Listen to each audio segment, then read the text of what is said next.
শুভ সকাল। আজ 24শে সেপ্টেম্বর বুধবার। জানিয়ে দেব গত 24 ঘন্টায় বেনাপোল বন্দর দিয়ে পার্শ্ববর্তী দেশ ভারতের সাথে আমদানি রপ্তানি বাণিজ্য এবং পাসপোর্টধারী যাতায়াত তথ্য। এছাড়া থাকছে ভ্রমণ ও বাণিজ্য ক্ষেত্রে রাজস্ব আয় এবং দেশীয় বৈদেশিক মুদ্রা ক্রয় বিক্রয় তথ্য। সাথে থাকুন। প্রথমে বাণিজ্য সংবাদ। গতকাল বেনাপোল স্থল বন্দর দিয়ে ভারত থেকে 368 ট্রাক বিভিন্ন ধরনের পণ্য আমদানি হয়েছে।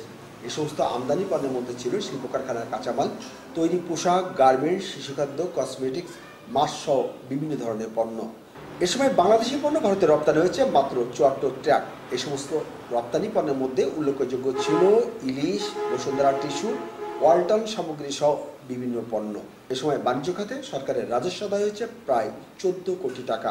এবার পাসপোর্টধারী যাতায়াত তথ্য। গতকাল বেনাপোল স্থল বন্দর ব্যবহার করে ভারত এবং বাংলাদেশের মধ্যে মোট 1530 জন দেশ বিদেশি পাসপোর্টধারী যাতায়াত করেছে। এই সমস্ত পাসপোর্টধারীদের মধ্যে বেনাপোল বন্দর দিয়ে ভারতে গেছে 942 জন এবং ভারত থেকে ফিরেছে 588 জন। এ সময় ভ্রমণ খাতে সরকারের রাজস্ব আদায় হয়েছে প্রায় 13 লাখ টাকা। দেশীয় ও বৈদেশিক মুদ্রা ক্রয় বিক্রয় তথ্য। স্থানীয় মানি চেঞ্জার ব্যুরোর তথ্য মতে আজ বাংলাদেশি 100 টাকার বিনিময়ে ভারতীয় রুপি পাওয়া গেছে 72 টাকা 50 পয়সা। অপরদিকে ভারতীয় 100 রুপির বিনিময়ে বাংলাদেশি টাকা মিলেছে 137 টাকা।